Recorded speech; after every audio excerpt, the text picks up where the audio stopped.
Hello, everyone. We're going to get started in just a minute.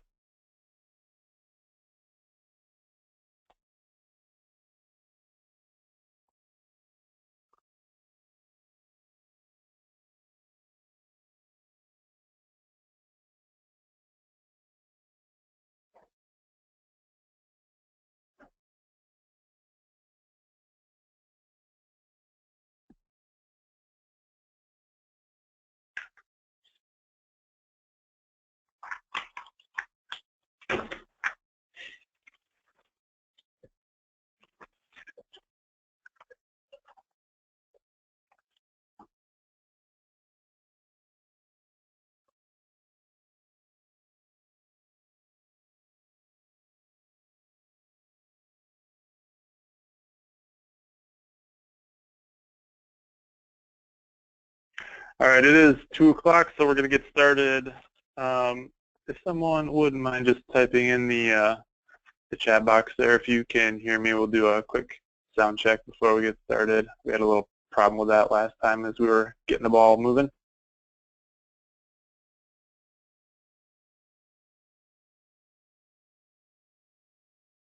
Sound is good. Perfect. Thank you. All right. All right. So, gosh, thank you all for joining us this afternoon. I'm Troy Miller, Associate Director for Research and Policy with the Florida College Access Network, and I'll be hosting today's webinar. We've got a couple of quick notes to go over before we get started. All webinar participants will be muted during the presentation, but please feel free to use the chat feature and the control panel to ask questions, and we will do the best we can to get to them during our Q&A at the end. And as always, we'll be recording this webinar for on-demand viewing. Each of you attending this webinar will get a copy of the slides and recording of the presentation later this week, as well as anyone else who registered.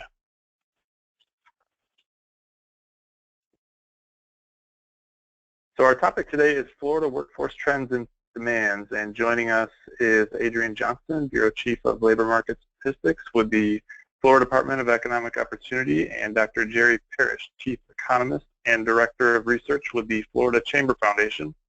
This is the second webinar in our series on connecting education and jobs in Florida.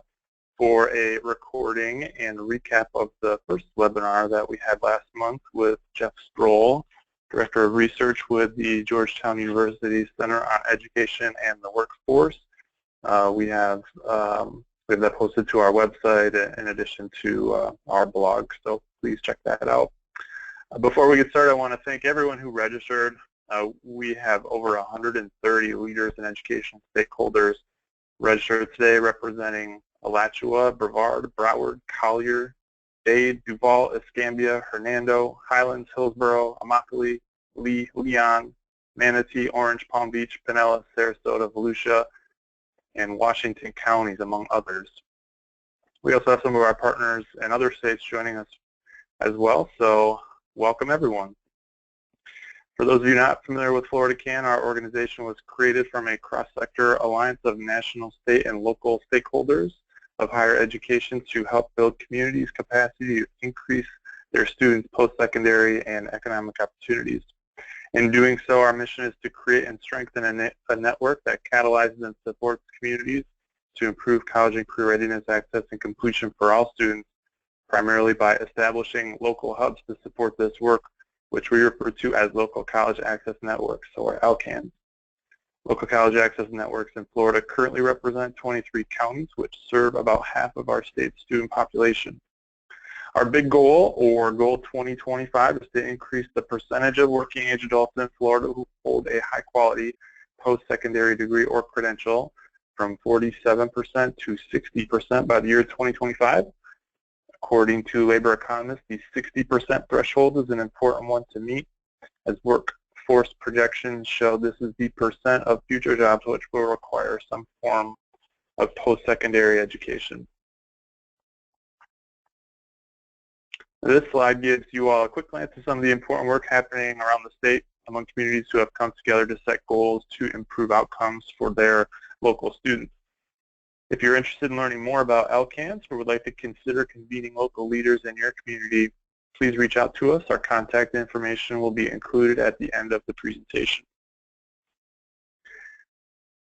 As I mentioned a moment ago, approximately 47% of working-age Floridians currently has a post-secondary certificate or higher as their highest level of education attained. We call that our degree attainment rate, which is a reflection of how well educated we are as a state.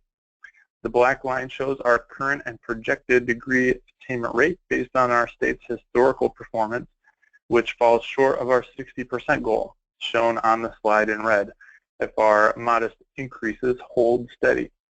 Based on our calculations, taking into account population increases, our state will need to provide access to over 719,000 additional credentials to Florida working-age adults by the year 2025 to meet demand. You'll see that the black line increases by 7% in 2014, which reflects the percent of Florida's population that has a high-quality post-secondary certificate as their highest level of education attained. This estimate, provided by the Lumina Foundation and the Georgetown University Center on Education in the Workforce, are an important step in acknowledging the important work that many of our state's two-year and technical colleges do in providing access to workforce credentials that can lead to good jobs and opportunities to continue furthering their education. One of our strategies for boosting post-secondary attainment in Florida is through our data research and policy work. Helping our partners increase their knowledge base and provide answers to questions with research and data is critical to our mission in helping students succeed.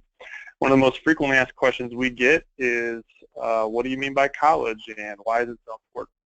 We covered this topic during the first webinar in our Connecting Education and Jobs in Florida series with Dr. Jeff Stroll, Director of Research with the Georgetown University Center on Education in the Workforce.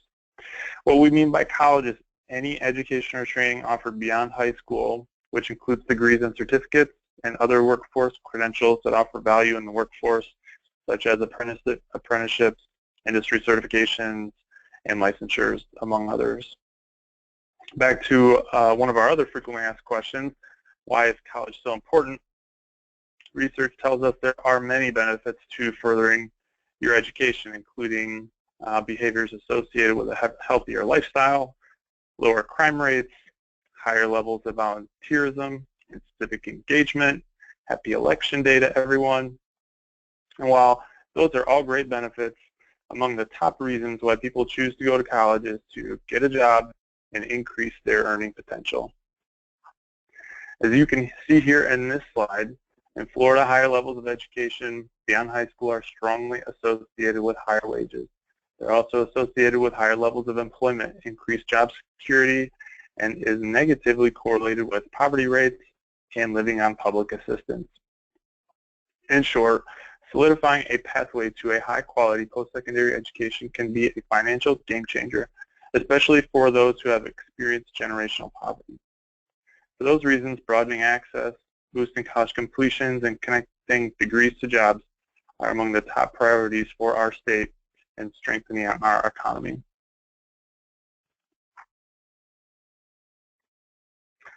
So we have a new dashboard, actually, thanks to our presenter today from the Florida Department on Economic Opportunity. So what do average wages of Florida workers look like in your community? With the new dashboard that we'll be posting on our website later this afternoon, you'll be able to see median wages by education and training level for 2016 by county and workforce region. You'll be able to view the dashboard by visiting www.floridacollegeaccess.org.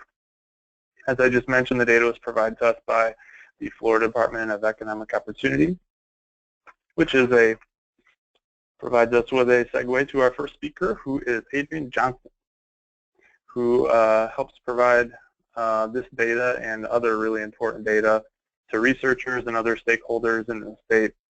Adrienne is the Bureau Chief of Labor Market Statistics at the Florida Department of Economic Opportunity. This past summer, she presented on workforce trends at a workshop for the State Board of Education members and Governor Rick Scott's Degrees to Jobs Summit, and has been kind enough to provide us with an overview of Florida trends this afternoon. We've been waiting to learn more about this topic for some time, so thank you very much, Adrienne, for joining us. And I am going to take just a moment to unmute Adrienne and give her control of her slides. Hi, can you hear me? We can hear you, Adrienne. Thank you. All right, and you got my slides okay? Can you see Yes, that? perfect. Great. All right, so as Troy mentioned, I am going to share a little bit of an overview of our current labor market trends and specifically focusing on how we measure job demand. But before that, I do want to explain a little bit about our Bureau in particular and just give a little bit of a background on how we're structured. I think that kind of helps give some context to why we do what we do. And how you can utilize our services and our data. So just to start, our mission at the Bureau of Labor Market Statistics is to produce, analyze, and deliver labor market statistics to improve economic decision making. And that's very broad and general for a purpose. It's economic decision making for really anybody, to the individual all the way to the governor's office. We really believe that employment data are the state's most important economic indicator. And our data are collected under a federal state cooperative agreement, and that's important because it means that our data are comparable across the country, so you can compare any county level data in the state of Florida to county level data in another state, and same with metro areas. And it's collected through a combination of employer surveys, administrative records, and modeling. And the reason that's important to know is that we really owe all of our data to the employers in our state. So I always like to give a shout out just in case there are any employers on the phone who maybe are interested in our data, like to use our data. You may get surveys from us. You may be providing records to us, and sometimes that can be a burden, but it's very, very critical in order for us to have particularly the data that I'm about to present today on occupation. So we always thank employers for their willingness to participate in those programs. So with that, I'm going to give a little bit of an overview of kind of our current situation in Florida's labor market. This just gives you a little bit of a snapshot on the type of data that we do produce. We're probably most known for our monthly statistics, the current employment survey that gives our monthly job growth numbers. And from that, you can see here our long-term trend going all the way back to 91. And you can see where we are in terms of private sector job growth, and that we're doing really well. We look at the historical trend. Our over-the-year growth rate in September was 3.6%, which is right up in line with where we have been for the past couple years. So that's still holding pretty steady. Similarly, our unemployment rate in the state is at 4.7%, and that's held constant for the past several months and has been very stable. Total private jobs have come back since the recession. We're actually back towards getting closer to that trajectory we were on pre-recession. And online job demand, which I'm going to talk in more detail about in a few minutes, right now it's at a decline. And so that's something that we are keeping a look at. When you look at all the other indicators, things are looking really, really healthy and good, but we have this one indicator of online job demand that has continued to decline for well over a year. So that is something to keep an eye on and that we are looking at, but given the other indicators, we're not too concerned yet. So since most of what we're concerned about today is looking at occupational demand and how do we look at the jobs that are both in demand right now, in the short term, and then also our future demand, I'm going to kind of walk through a few programs that we have in our Bureau. And it kind of gives you a snapshot of how the data are collected and then how they can be used. And then also share with you the actual data sets themselves and some of the key insights we can gain from them. So the first I'm going to focus on is our primary measure for short-term demand, which comes from our Occupational Employment and Wages program, or OES. This is a study that provides full-time and part-time worker in non-farm industry. And these are estimates by occupation and industries. This is a survey-based program, so we collect data from over 20,000 establishments each year, but that represents more than almost 500,000 employers and employees in the state. And with this survey, we're able to provide statewide MSA, large county data by occupation.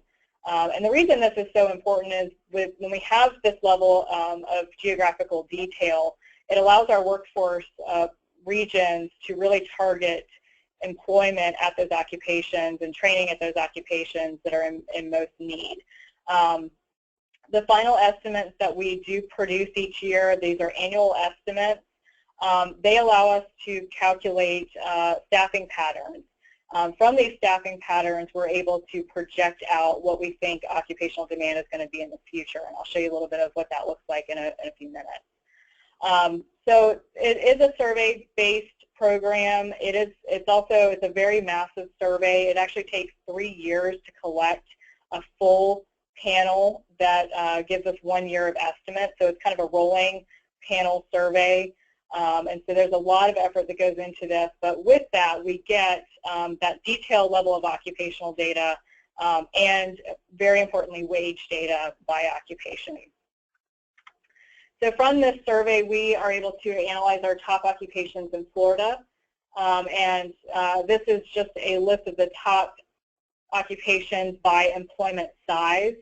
So no surprises with this one: retail salesperson, combined food prep and serving workers, cashiers, customer service. So your service-based jobs that are typically associated with our traditional leisure and hospitality industries associated with tourism are on the top of our list. But there is a noticeable standout, and that is registered nurses. So it's one of our high-wage occupations. It has been at the top of our list for some time. But you get a sense of, most of our top 10 by employment size are on the lower end of the wage scale, totally consistent with other, other states, the U.S. as a whole. But we have these registered nurses that show up as a really high demanded occupation in our state. So one of the drawbacks with the OES survey program is that it does give you one snapshot in time. It's not something that we can compare over time. We can't look back and compare 1 year to the next because of the way the survey is constructed. It also doesn't give us a sense of the churning that's going on in the job market. Even if an industry is in decline, there are still job openings available in the market. We really saw that during the Great Recession. When all of our industries are in decline, we still had to target how we train people and connect them to the labor force. And we found that these measures of what's so-called real-time LMI provide us a sense of that demand that's going on right now that may even be in industries that are overall losing jobs. These data are proprietary. They're provided by third-party vendors. I have a list of vendors here just to give you a sense of what if you've heard of these, then it gives you a better idea of who I'm talking about. We use the conference board, which is Help Wanted Online. And so the data that I'm going to be showing you comes from that Help Wanted Online data series. But there are other products out there. And I'm not going to say, what's better than another one. We just happen to use the conference boards. They all provide this sense of churning, this sense of what's going on right now. The timeliness is a really valuable factor with this kind of data set because it's actually continuously updated on a daily basis. And the breakdown geographically is really it's much more granular than what we can get at in our occupational employment statistics program. You can actually get at city level data, which is not available in our OES program. Another benefit with this is that it includes actual postings of job openings. So it's not an estimate produced from a survey. You're actually looking at the job posting, which means it's a better opportunity to capture new and emerging occupations, new and emerging skills required for an occupation or certifications, because this is the actual language that's included in these job ads. So you can actually pull out details and how an employer is posting for a particular occupation and see how those are changing over time. The more and more we can research this and get better at pulling those details out, the more we'll be able to learn about new and emerging occupations, which is a hot topic under the WIOA legislation that specifically asks for research and analysis relating to new and emerging occupations.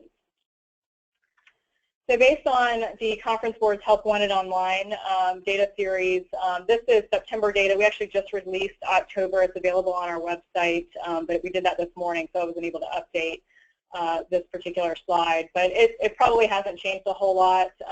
Since the series began in May 2005, registered nurses have by far been at the top of our list.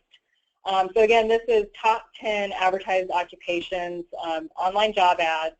And I stress that because, as you saw, we had a different list of our top 10 occupations by employment size, and it varies a little bit from this list. There's a lot of overlap, but you'll notice here that we see more supervisors than we see in our OES employment list of top 10 occupations. You tend to see more of the frontline staff occupations at a higher level demand if you're looking at OES, whereas here you're seeing more of the first-line supervisors, which may be an indicator that those are being advertised more. Those are more likely to be posted online than maybe a frontline customer service rep. So this is not a perfect data series. I think that that's something I really stress is that you take them together and you look at maybe trends over time and not really focus so much on that particular level or number in a given month. I also posted here wages. As you can see, these wages come from our OES program. This is not actually the wages that are posted online, but it does give you a sense of the wages that are showing up here in our top 10 demanded list for the month of September are higher than what we saw overall in our total employment and wages survey. So just something to be mindful of. Something I caution people is putting too much stock on either one of these programs, but actually taking them together can be very help you gain a lot more insight.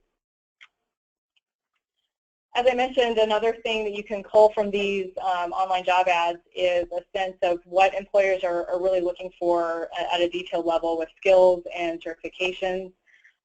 So this is actually a list of the top 15 advertised skills and certifications. These are pulled directly from the job ads. So the benefit there is you're actually seeing what is on the ground, what is actually out there that people are looking for in real time. The drawback is that sometimes that means that you're not getting, when you try to aggregate them and combine them, you're at the mercy of how employers actually label things and what they call them. So you can see the top 15 advertised skills. We have both bilingual and then bilingual Spanish. Do we consider those two different skills? Should those actually be coded together? There's just a little bit more research and things that you have to do in order to gain some insight from this.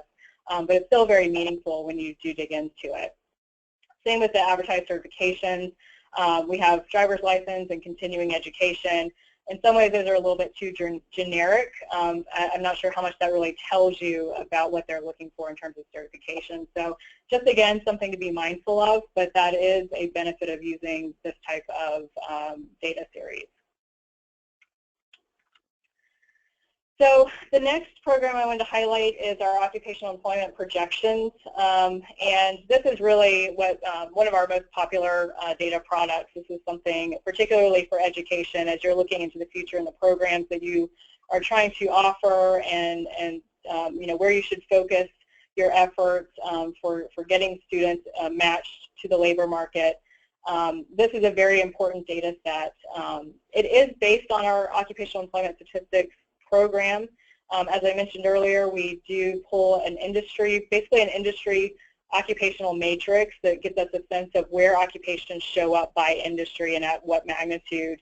By doing that, we're actually projecting industry employment 10 years out, and then we use that occupational matrix to get a sense of how employment is going to be broken out into occupations within a given industry.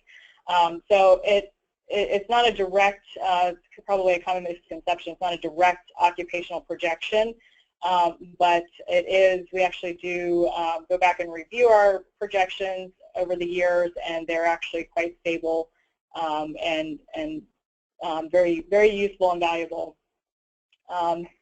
So one thing I do want to highlight too with this is that we use our projections to come up with a statewide and regional demand occupation list. I'm going to show you what that list looks like, but this is something that we developed for the local workforce regions. We can always custom develop geography areas. That's something that we do quite often, but we do it by request. So as an educational institution, if you're interested in a particular area, we will work with you to actually break that and do a customized demand occupation list by request. So with that, I'll give you a sense of the kinds of information we can pull from this. Typically, we start with industries, and this gives you a sense of the fastest growing industries in our state. We are currently working on our 2016 projections. Those will be released at the end of this year. But this is projections starting in 2015 to 2023. And we give you a sense of the percent change, and you can see that the construction industries and health industries are clearly at the top of our list. Most of our fastest growing industries are in those two super sectors. And we have some in educational services and some manufacturing, but for the most part, it's really concentrated in health and construction. Then if we look at the fastest growing occupations, those are specifically really concentrated in healthcare. And again, probably no surprises there. And you can see diagnostic medical sonographers is at the top of our list, followed by physician's assistants, and then you see health specialties teachers, physical therapist assistants, nurse practitioners. All of those are at the top of the list, and most of them require at least some education beyond high school and at least a post-secondary vocational certificate. Only one requires a bachelor's degree and two require a master's degree. They're also fairly high wage occupations on the whole. So this is where we focus a lot of our attention. This is part of the basis of our, if we're ever talking about hot jobs in Florida or our demand occupation list, this would be the starting point for those lists. So here we do have hot jobs in Florida. As you can see, there's a lot of similarities there. And these are specifically hot jobs or fast-growing jobs that have a minimum of 50 annual openings and a particular wage threshold. In this case, the median wage above the statewide median. So very similar. You do see a few other occupations pop up in this list, and that includes the information security analyst, medical equipment repairers show up here. But again, the idea is that we're focusing on jobs that have some threshold of current demand and some level of annual openings that we think is can absorb enough new entry into that market, and then also have a wage above the median wage. When we talk about STEM occupations, the fastest growing STEM occupation is the physician assistant, which is at a 4.64% annual growth rate. The next few things I want to talk about is more where we kind of aggregate our occupational demand by the training level. So again, this is looking at growth between 2015 and 2023. And what you notice here, when you're looking at total employment growth by training level, post-secondary adult vocational is by far leading the other training levels, followed by less than high school, and then associate's degree, and of course, which is no surprise, you have bachelor's degrees and master's degrees towards the bottom of the list. But when we look at the growth rate, that actually flips. So we see master's or higher is growing much faster than the kind of baseline across all occupations. Bachelor's degree follows that, and then post-secondary adult vocational is still above the average across all occupations, but it's not quite as fast as the master's and higher. And one thing that's interesting is when you look at, of course, high school training requirements, less than high school, those are both below the total at all levels, but high school is lower than less than high school, and that's just something that's kind of interesting to look at, and a little bit of a shift in what we typically would expect. This chart shows that again, but it also adds wages into the mix. So when we look at this, the first thing you should notice is that gray bubble, which is post-secondary adult vocational certificate. It's the largest because it has the most employment growth by pure size. But in terms of wages, it's towards the less of the chart because it's not at the high end of the wages. But you can see the master's level way out in front in terms of growth and wages. So you're seeing a little bit of a shift there. Again, not totally unexpected, but it is a little bit of a shift in terms of the growth rate. So I mentioned the demand occupation list before. This is just a snapshot, and it's purely by alphabetical order. It's not even, it's not really meaningful to do a top 10 list when you're talking about the demand occupation list, because this is really, it's a list that's culled through by looking at those occupations that require a post-secondary adult vocational certificate or an associate's degree. So either one of those. They have an annual opening of at least 150. Or an average growth rate of over 1.5%, or they have, you know, a higher positive growth rate, but at least an annual opening of 360. The idea here is that we're setting a threshold, and we want to make sure that there's plenty demand for them both currently and projected, and that they have a wage threshold that is meaningful for to target somebody into these occupations. Or into training programs that would lead to these occupations. We also identify those that are particularly high skill, high wage, and so those that require a mean wage of $22 an hour and an entry wage of $14, so that there's not this huge spread in the wage at the entry versus the average. So these are available at the regional level and the statewide level, and again, they're not meaningful to really rank, because the idea is that any of these occupations, depending on a person's preference or history, background, what they're trying to accomplish, any of these would be a good place to start in terms of targeting training. I highlighted two of them just because it's interesting to note when some occupations show up on the list that are brand new. So in this case, brick masons and block masons and bus and truck mechanics actually showed up on this list, and they had not been on there previously, so we try to highlight that as well. I'm just going to spend a couple minutes because I don't want to go too far over on time, but this is our supply gap list. We started about 5 or 6 years ago. Our Bureau started looking into developing a system for supply-demand, measuring supply-demand gaps. And basically, the short version of that is that we look at all the program completer data from education. We actually get data sets from education on a regular basis that gives us the number of people who have completed programs by zip code.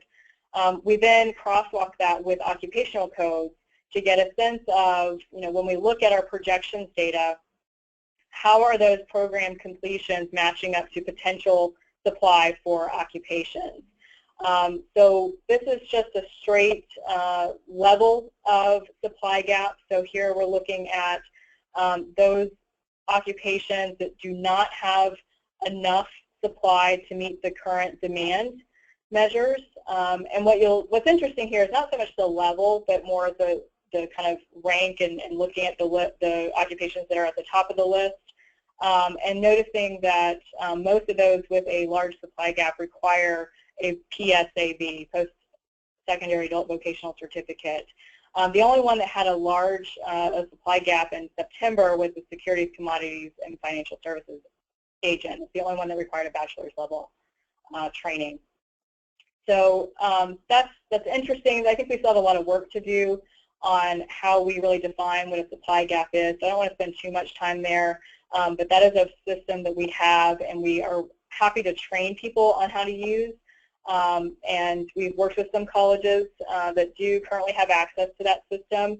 We just ask that you go through a training process before we do that. Another thing I wanted to share is currently on our website, this is just a snapshot of our website. We do by request, a lot of what we do is by request. And it was asked of us to provide just a one-stop shop for our occupational data that requires for you know, occupations that require a bachelor's degree. Rather than having to kind of comb through all the different spreadsheets that are available on our website to find that, we go ahead and have these set up so that you can come right to this particular screen or this particular site and pull it down. And we update it on a monthly basis. So I thought this might be meaningful. We also have a state colleges projections portal.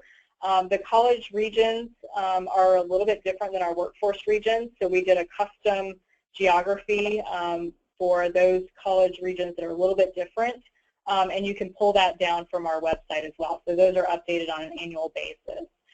Any of these things that you want to make sure you have a direct link to, you're always welcome to contact me, and I'd be happy to kind of walk you through that and share that. We do have a few special projects going on that I wanted to talk a little bit about. As I mentioned, we are continuing to improve our supply-demand system. In the past year, we've streamlined our interface, made it a little bit more user-friendly, and our big focus right now is revamping our ratio concept. So I just showed you levels of the supply gap. What's really meaningful is when you can apply a ratio of supply to demand, but we think that's a little bit difficult right now for users to kind of use in a practical way. So we're trying to rework that concept, and there will be more on that in the coming year. We're in the process of developing career lattices by industry and local area. I'll show you what that looks like. And we just completed a pilot of a skills gap and job vacancy survey in Broward County.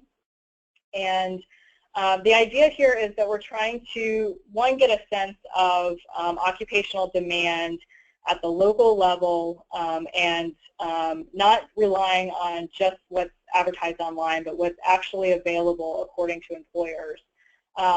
When you look at these online job ad web scraping tools, the real-time LMI, sometimes we know there are biases there. Not all jobs are advertised online and not all at the same rate. But when you actually ask an employer, what do you have vacant right now, you're getting a more rich sense of what's going on in terms of demand. So that's what we're trying to accomplish with the job vacancy piece. But we also get a lot of questions about skills gap, particularly from employers. A lot of that's just anecdotal conversations about employers complaining that they can't find qualified people to hire and fill those vacant positions. So we are working with CareerSource Florida to develop a full statewide survey that's scheduled for next year. This will be a survey that's by industry and region, where we ask employers by occupation for those job vacancies that they report, what are the difficulties they're having filling that position, specifically tying it to hard skills and soft skills. And I'll show you a little bit more about that in just a second. So first, I just want to give you a snapshot of our supply-demand portal. This is what we are working on, that ratio that I mentioned. We're trying to make it a little bit more user-friendly. More on that to come. I don't want to spend too much time on that. Just want to give you a snapshot of what it does look like. These are our career lattices, as I mentioned. We are developing, this is a draft, this is kind of a process that we're undergoing right now with local workforce boards and CareerSource Florida, their board of directors. We're starting at the kind of entry level, and we're trying to build a lattice that gives somebody options as they move through a particular pathway. So typically we think of career ladders as you have step 1, step 2, step 3, and that's, you get to your ultimate goal just by going through those particular steps. But that's not really how it always has to work or does work in reality. There are actually ways to mathematically determine which occupations are truly related to each other and can be feeders into each other. So that's what we are trying to show with the career lattice, and specifically focusing on industries of high demand. So we really focused on construction and healthcare, and the idea is that we'll go to each local area and determine which industries are most appropriate for this kind of analysis.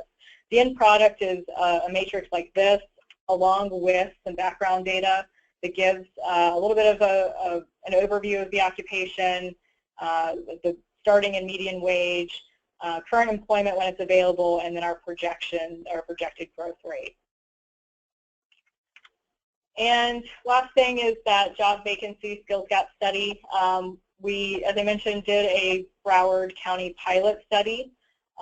In that study, we found, one, we had over a 70% response rate, which is huge, and gave us a lot of data to work with and really informed our statewide study moving forward.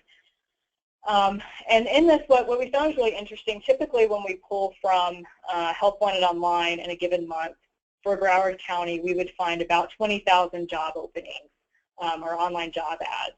When we actually go to employers directly, we found over 39,000, so almost 40,000, which is really double what we find on a monthly basis. So that shows you a key difference in how you approach using the Help Wanted Online data versus what a job vacancy survey can tell you. And we did find some differences in those occupations that show up on our top 10 list. There are a lot of similarities, but you notice that registered nurses, for one, showed up.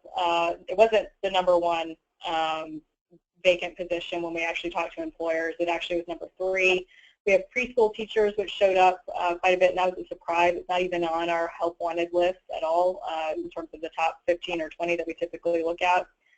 Security guards were pretty high. That's not typically one that we see on Help Wanted. So there are definitely some differences between what we find just on the job vacancy piece versus our typical demand occupation measures. When we looked at the skill gaps, we found that, no surprise, soft skills generally, and we have them broken down into more discrete categories, they were found to be reported 3 times more often than hard skills across all industries. And really all industries were represented there. All showed soft skills more than hard skills. That included manufacturing and construction. It really didn't, that was consistent across the board. But in our report, our final report, you'll see that there are some, of course, interesting anomalies. But overall, soft skills were by far reported more often. We did find, like I said, that it was a very rich data source. It did inform how we're going to move forward. We think that we can codify the soft skills and hard skills better and make that a little bit more easy on our respondents, but also easier to analyze. But overall, I think we didn't really have too many surprises.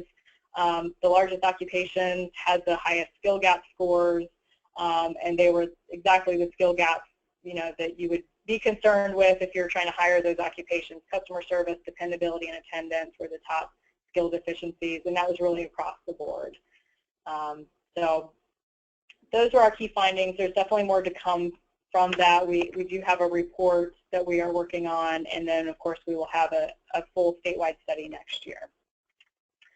I just have some resources listed here, just a link to our website and some of our other websites that either we are personally producing or that we think are good resources for local labor market information. And that's it. I'll turn it back over to Troy. Perfect, Adrienne. Thank you very much. Lots of great information and some resources there too. Moving right along to Dr. Parrish. Let me go ahead and switch over. Dr. Parrish, can you hear me? Yes, I can. Can you hear me and see my screen? Yes, I sure can. So next to present is Dr. Jerry Parrish, who is Chief Economist and Director of Research with the Florida Chamber Foundation. The Chamber Foundation regularly convenes Florida's most influential thought leaders to discuss topics important to Florida's future. Dr. Parrish has published many research reports and articles on Florida's economy, Florida's competitiveness, and other economic topics of interest to Floridians. Dr. Parrish, thank you very much for joining us this afternoon. Hi, thank you, and welcome everybody to the call. I'll get right into it. I want to talk a little bit about the Florida Chamber Foundation, and I want to talk about how we track Florida's progress, and then I also want to talk about some research that we're in the middle of doing. A lot of you may have seen this. These are the 6 pillars. It's the way that the Chamber Foundation and the Chamber look at the state of Florida. And there's 6 pillars to the economy. And you may notice that the very first one on the left is talent, supply, and education. So very glad to be talking about that today.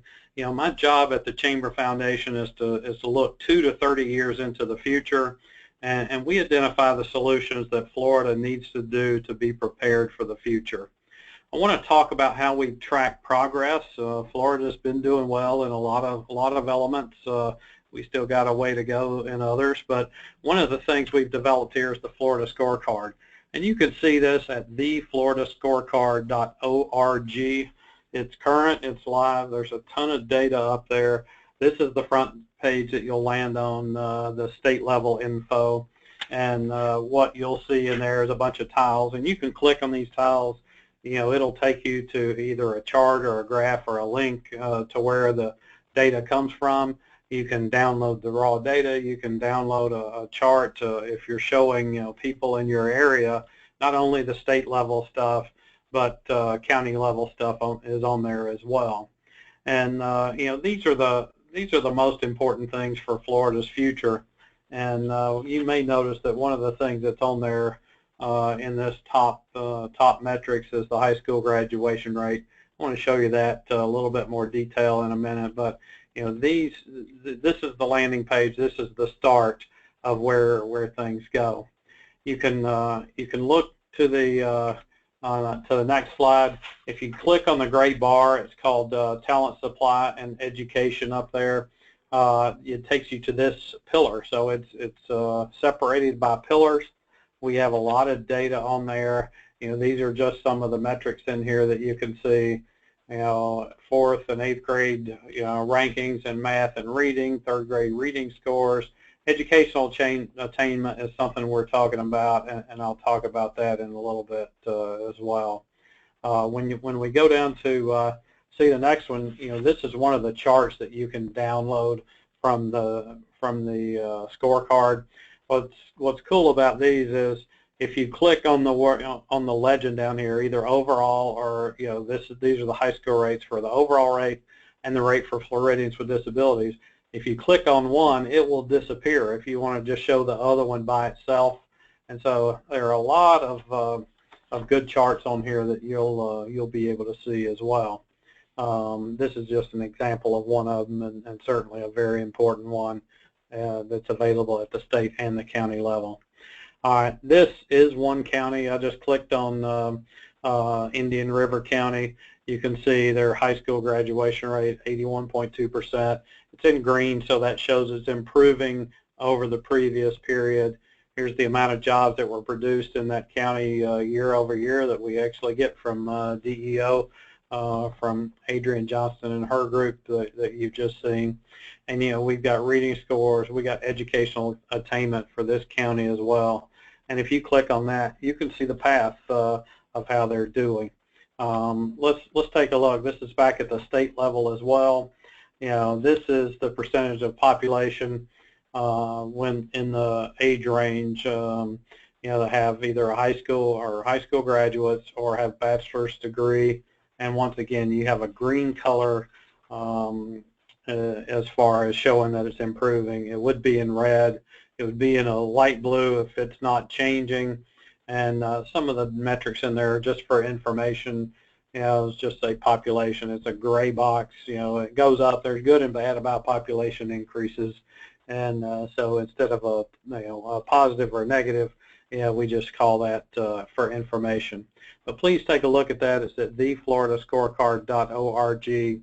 And once again, that's how we are tracking the state level, the county level. Every time our president, Mark Wilson, and my boss, Tony Carvajal, and me and others are out talking to communities, to local chambers, local economic developers, you know, doing things with education, doing things with anybody, we're talking about the scorecard metrics here. So I wanted to make sure you saw them.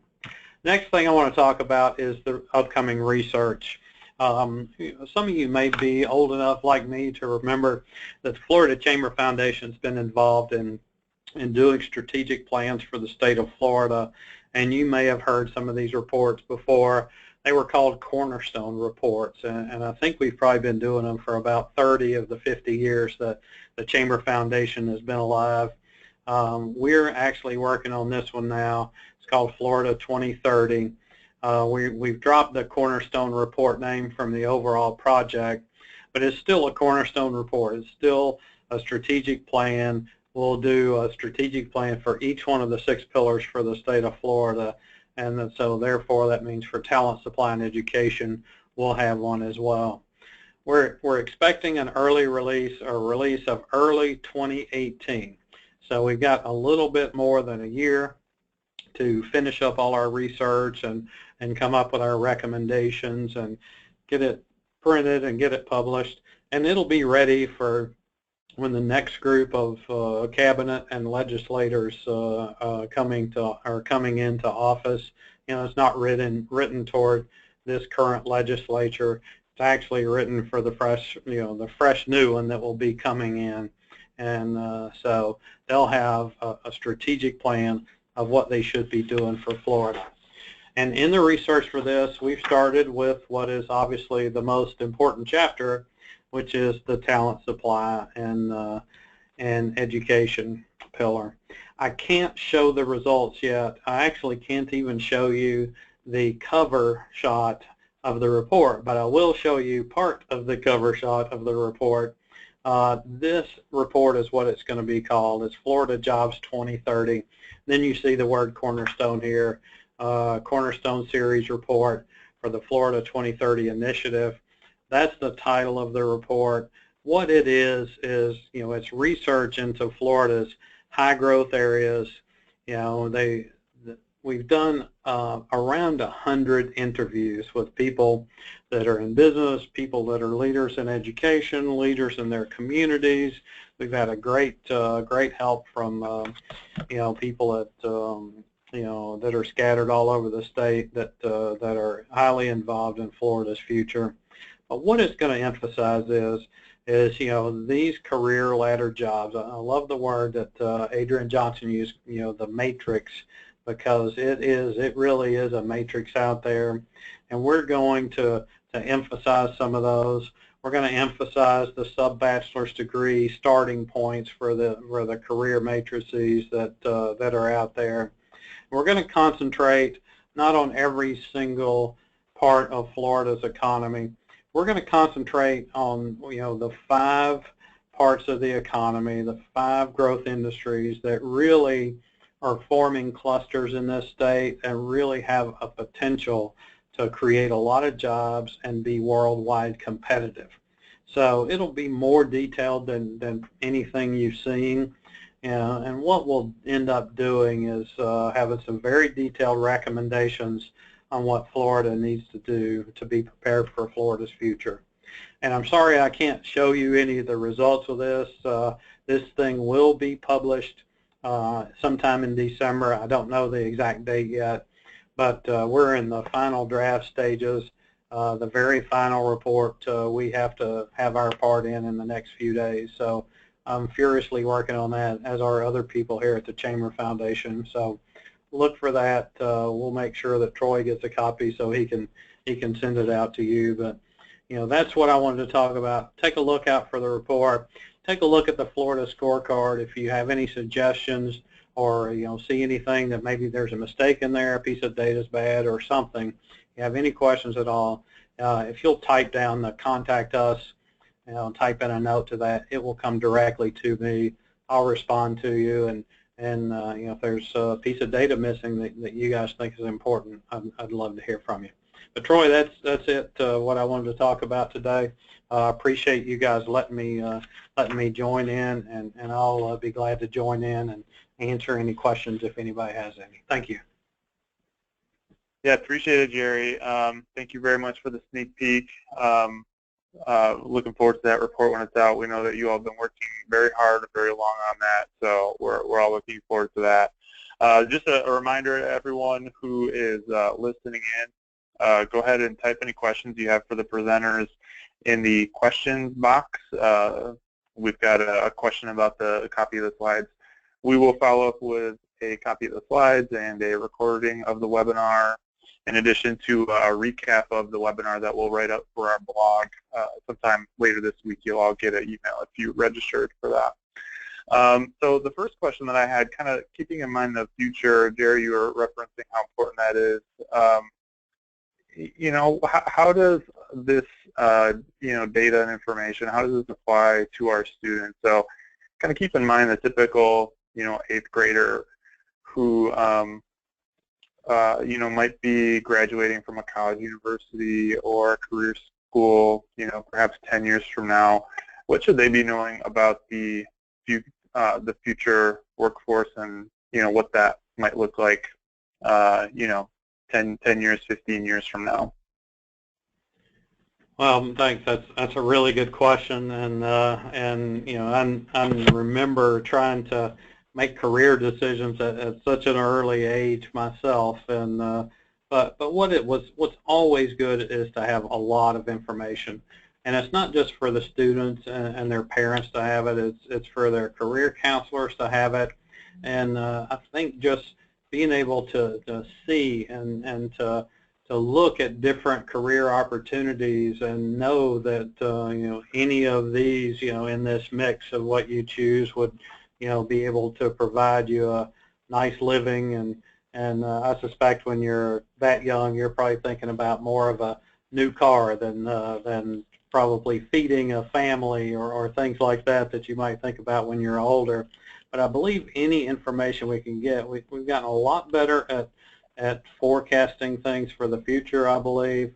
We can't ever forecast everything, but just having that kind of information and then being able to talk to people and maybe go visit people that are in these jobs or have them come into the schools, I think is a great way for a kid to at least find out what's possible, find out then from their parents and from school people what they have to do in between here and there to get that job, and then they'll learn about what training they'll need and what other skills they'll need.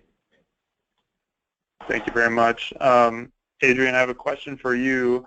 I think the information that would be valuable to a school counselor, a college advisor, a mentor is knowing what those occupations are, what those occupations are that are in demand and stand to continue to be in demand in the future. And a couple times you mentioned nursing, and if I'm not mistaken, there have been any number of headlines with reports or media articles that have written about how many more nurses we need. And so given that that's something that we've been aware of for quite some time, what might prevent our state from being able to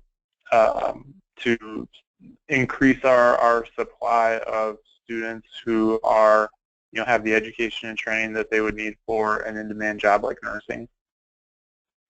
Well, I think it's a couple of things, several things. A couple of key things that I keep seeing are, one, the availability of training for nursing, and a lot of that stems from the gap on the trainers. So you saw even on one of my slides that the health practitioner training, the teachers for that they're not in great supply. So that's a really hard marketplace to compete in. If you can make more money as a nurse, then you're going to do that versus going and teaching.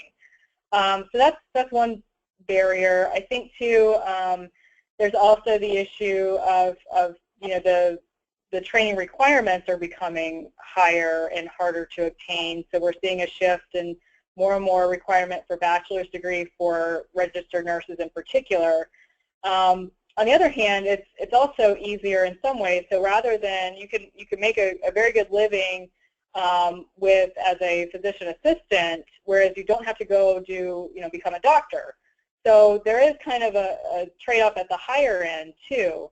That's also worth considering. But I think part of what we're learning too as we do these career lattices is that pathway, especially in our workforce system, of making those transitions from, say, maybe a CNA or an LPN into a registered nurse, making that connection a little bit easier and making it more transparent might be, I could see where that would be beneficial and something that we could do a better job of. But those are the kind of the big key things that I see. Thank you very much. Jerry, we've got time for one more question. This is about the state's changing demographics. So we hear a lot about how our population will continue to increase into the future. We know that part of the trend is our workforce continuing to kind of increase in average age. Can you talk about what impact our state's changing demographics will have on the labor force in Florida? Oh, sure. Thanks a lot. And yeah, we've seen it called the silver tsunami and different things. What we know is between now and the year 2030, there's going to be an extra 2 million people in Florida that are age 65 plus. And we even have age categories that we're expected to lose people in. And a lot of times, that's the 50 to 59 age group. We'll actually have less of them in 2030 than we do, and that's than we do now. That's a concern to me because they're typically the high spenders, and they may be buying, be first-time grandparents, and they're buying toys for grandkids and buying motorhomes and big screen TVs and stuff, which yields a lot of tax yield to the state of Florida. So what's going to happen is we'll have a lot higher percentage of older people, and unfortunately for our future workforce, older people typically vote, and they typically don't vote for education. So that's one of my big concerns. We have to consider training the workforce for the future, far into in the future years for Florida. And if we have a bunch of older people that are not voting for more education in this state, that may cause even more shortages for the younger crew, for future employers after that. Yeah, that's really important for us all to keep in mind. And I'm looking at the time now. It's 1 past 3 o'clock, so we need to wrap it up. I want to thank Adrian and Dr. Parrish for spending some time with us this afternoon and enlightening us with Florida workforce trends and demand. It was great information. A couple of you have been asking about the slides. We'll send an email with the slides and a recording and a recap of today's webinar and an email that you'll receive hopefully by the end of the week. You can also see our past webinar recordings at one of 2 locations on our website here. The next webinar in our series on connecting education and jobs in Florida will be on December 6th from 2 to 3 p.m. We're going to be talking about the Targeted Educational Attainment Grants, or the TEAM grants, with Jan Ignash, Vice Chancellor for Academic and Student Affairs with the Florida Board of Governors. So keep your eye out for an invitation to register for that next webinar in the coming weeks. Just a reminder to save the date for the 2017 Florida College Access and Success Summit, which is our annual event that celebrates the work happening all over the state to increase post-secondary and economic opportunities for our students. Website and registration information will be open sometime soon after the first of the year, so keep your eye out for that.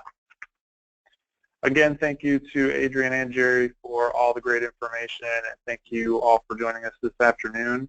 Don't forget to visit the Florida Can website to sign up for future releases, newsletters, and other webinar announcements. Thank you for joining us this afternoon, and enjoy the rest of your day.